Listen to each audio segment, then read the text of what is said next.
আরে বেটা ছোটকালের কথা মনে পড়লে আস্তে আস্তে বেটা জীবনটা শেষ। তুই বললি মাদ্রাসায়, ওইলি মুন্সি, তুই বললি ডাক্তারি, ওইলি একটা ডাক্তার বেটা। আর মুই করলাম কি সন্ত্রাসী পড়া পড়লাম, ওইলাম একটা সন্তান, ওইলাম একটা মুস্তান। তুই পাইলি কি জুম্বা টুপি, তুই পাইলি কি ডাক্তারি, একটা এমনও পাইলি, ও ডিউটিও করো। আর মুই কি সারাদিন এই গলির গলির ধরতে হয়, কাটটা আমার মুখ কাটতে কি করবো। কিন্তু দোস্ত তুই একটা পাইলাম গলায় শিকল, এখন মোর আবার সমস্যা দেখা দিছে। কি সমস্যা?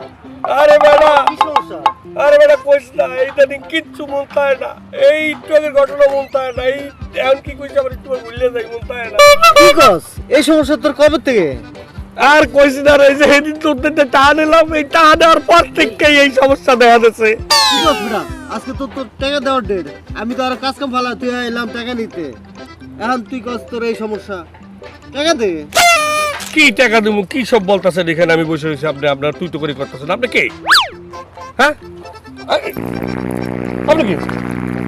আরে, কি সমস্যা? এখানে এসে একটু নিরিবিলি বসছি, আপনি এসে বলতেছেন টাকা পাইবেন ডাক্তারি। এর কি ইদানিং তো দেখা যায় তো গড়বড় নতুন ছদ্মবেশী হাইজাকার নাকি এরা? হ্যাঁ এই এরা হাইজাকার নাকি? এখানে তো থাকা যাবে না। আরে একটু নিরিবিলি বসছি, এদের জায়গায় তো থাকতেই পারবো না। আরে এই কয় টাকা পাই, আপনি কি? এই যে ভালো তো ওরে তো আমি ফোন দিয়ে আসছি, ও তো ভালোই কথা কইলো। এখন টাকা দেওয়ার কথা কইলাম, ওই কইলো যে আর কিছু মনে থাকে। কিছুক্ষণ আগেই তো ভালো কথা বললো।